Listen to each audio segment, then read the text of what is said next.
अस्सलाम वालेकुम व्यूअर्स, उम्मीद है आप सब बिल्कुल ठीक ठाक हो गए। अभी आज जुमे का दिन है और फ्राइडे मींस बिरयानी डे। तो अभी हम खाना खाने के लिए जा रहे हैं। आज देखते हैं कि कौन सा रेस्टोरेंट में मिलता है करीब में।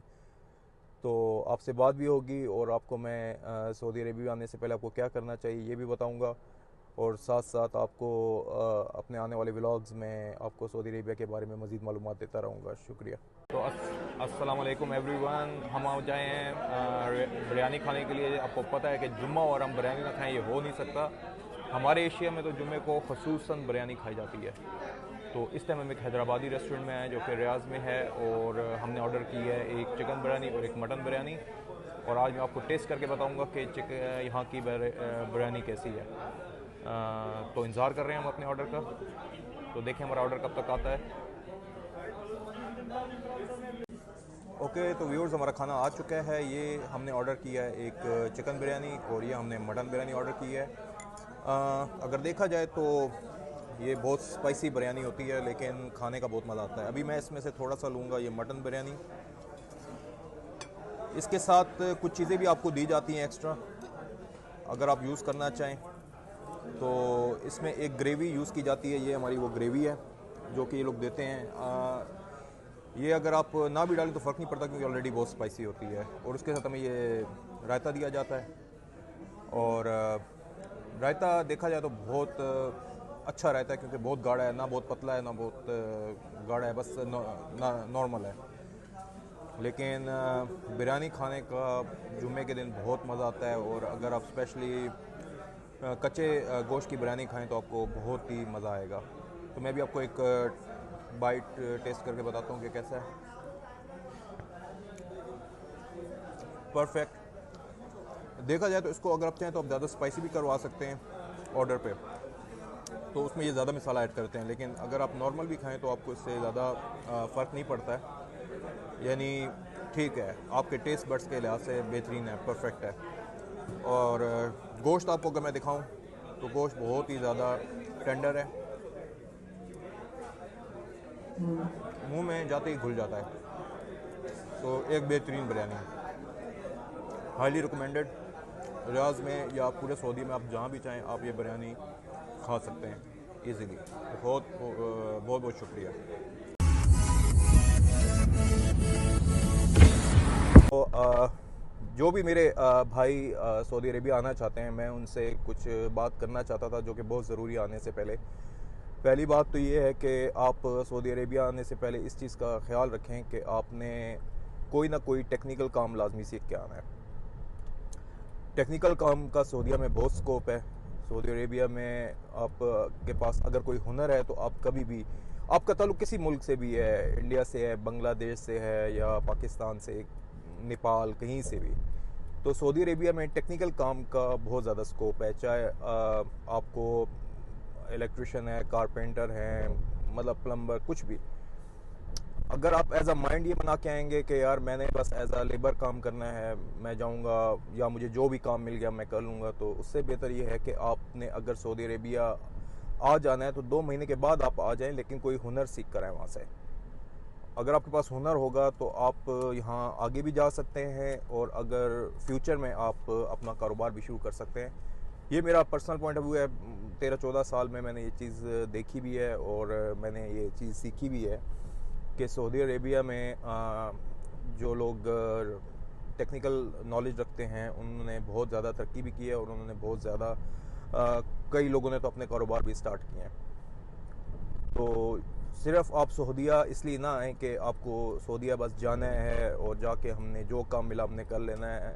उससे बेहतर है कि आप 1-2 महीने लगा के कोई हुनर सीख कर यहाँ आ जाएं, कोई काम सीख कर आ जाएं, ताकि आप यहाँ आकर एक अच्छी इनकम कर सकें। यहाँ लेबर्स के लिए आना बड़ा मुश्किल है क्योंकि लेबर्स का यहाँ ज़्यादा ये है कि जहाँ वो होते हैं वो आज से अगर 10-15 साल बाद देखेंगे वहीं होंगे वो। यानी अगर आपने कुछ सीखा नहीं है या कुछ आपके हाथ में है नहीं तो आप अगर जो काम कर रहे हैं बस वही सारी ज़िंदगी करते रहेंगे, आगे बढ़ने के चांसेस आपके कम होंगे। तो और बहुत ज़्यादा अच्छी बात तो ये है कि आप अगर इलेक्ट्रिशियन का काम आ जाए वो सऊदी अरेबिया में बहुत ज़्यादा है। साथ में कारपेंटर का काम भी बहुत ज़्यादा है सऊदी अरेबिया में। और पढ़े लिखे लोगों के लिए मैं ये कहूँगा कि सऊदी अरेबिया में इस टाइम अकाउंट्स या एडमिनिस्ट्रेशन में जॉब्स अजनबियों के लिए बहुत कम है, समझें कि ना होने के बराबर है। तो इंजीनियर्स, डॉक्टर्स की बहुत ज़्यादा सऊदी अरेबिया में रिक्वायरमेंट है और रहती भी है। इधर बहुत ऐसे प्रोजेक्ट्स हैं जिसमें इंजीनियर्स इनको चाहिए होते हैं, और डॉक्टर्स की तो पूरी दुनिया में बहुत ज़्यादा मांग है, सऊदी अरेबिया में बहुत ज़्यादा है। लेकिन अगर आपका ताल्लुक़ एडमिनिस्ट्रेशन से है या आप अकाउंट से ताल्लुक़ रखते हैं, तो आपको चाहिए कि आप सऊदी अरेबिया आने से पहले कोई और भी साथ में कोर्सेज़ या कोई टेक्निकल कोर्सेज़ भी करके आ जाएं, ताकि आपको उसका फ़ायदा हो। सिर्फ अकाउंट्स की बेस पे या एडमिनिस्ट्रेशन की बेस पे आपको जॉब सऊदी अरेबिया में एक तो मिलेगी भी बहुत लेट, और अगर लेट मिलेगी तो वो इतना उसमें सैलरीज है, इतनी आपको बेनिफिट नहीं होगा।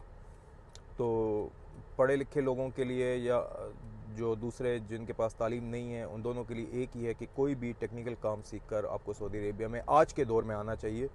आज से पहले ये चीज़ें सऊदी अरेबिया में शायद इतनी ज़्यादा नहीं थी, लोग इतनी इस चीज़ों की केयर नहीं करते थे, लेकिन अब सऊदी अरेबिया में इन चीज़ों को बहुत ज़्यादा अहमियत दी जाती है। तो आप अपनी तालीम के साथ, या अगर आपने कोई और भी कोर्स किया हुआ है, तो ज़रूरी है कि आप सऊदी अरेबिया में कुछ सीख कर आएँ, ताकि आप अगर आपको for the time being job नहीं भी मिलती है, तो आप अपने आप को किस तरीके से सर्वाइव कर लें इधर। एंड दूसरी इंपॉर्टेंट बात यह है कि सऊदी अरेबिया में आने के लिए आपको ड्राइविंग लाजमी सीख के आनी चाहिए। हमारे लोग हैं कई तो ऐसे हैं जो यहाँ सऊदी अरेबिया में आके ड्राइविंग सीखते हैं, क्योंकि ड्राइविंग आप पूरी दुनिया में कहीं भी चले जाएं, ड्राइविंग की जॉब्स हमेशा, जो ड्राइविंग से रिलेटेड जॉब्स हैं वो हमेशा मार्केट में रहती हैं। आप चाहे गल्फ़ में देख लें या दुनिया के दूसरे मुल्कों में भी देख लें। तो ड्राइविंग लाजमी सीख कर आएँ, और ड्राइविंग के लाइसेंस बनवा कर आएँ। उसके लिए आपको ये होगा कि अगर आपने ड्राइविंग का लाइसेंस बनाया हुआ, आपने ड्राइविंग सीखी हुई है, तो आपको सऊदी अरेबिया में ज़्यादा जो है ड्राइविंग मतलब के लिए क्लासेस नहीं लेनी पड़ेंगी। एक तो आपको क्लासेस से आपकी बचत हो जाएगी, और दूसरा ये है कि ड्राइविंग लाइसेंस बनाने के बाद आपको जॉब्स भी बहुत ज़्यादा मिल जाएंगी मार्केट में। ख़ास करके डिलीवरी की जॉब सऊदी अरेबिया में बहुत ज़्यादा हैं। तो मुझे उम्मीद है कि आपको ये मेरी बातें समझ आएंगी, और इससे रिलेटेड कोई भी क्वेश्चन है वो मैं आप मुझसे पूछ भी सकते हैं पर्सनल मैसेज करके, तो मैं आपको इंशाल्लाह रिप्लाई करूँगा। और सऊदी अरेबिया बहुत अच्छा मुल्क है रहने के लिए। सबसे अच्छी बात यह कि एक स्टेबल मुल्क है। यहाँ ये मसला नहीं है कि कोई इलेक्शंस का मसला है या ये मसला है वो मसला नहीं, ये हमेशा एक स्टेबल हुकूमत रही है और एक स्टेबल मुल्क है, चाहे बिज़नेस के पॉइंट ऑफ व्यू से देख लें या जॉब्स के पॉइंट ऑफ व्यू से देख लें। और सिक्योरिटी के लिहाज से I think one of the best country में, फॉर मेरे ख्याल में तो one of the best country है। और मैंने यहाँ जो 14 साल में रह कर देखा है कि अगर आप सऊदी अरेबिया में लीगल रहते हैं, अपने तमाम जो डॉक्यूमेंट्स हैं वो पूरे रखते हैं, तो आपको कभी भी किसी किस्म की प्रॉब्लम नहीं आएगी।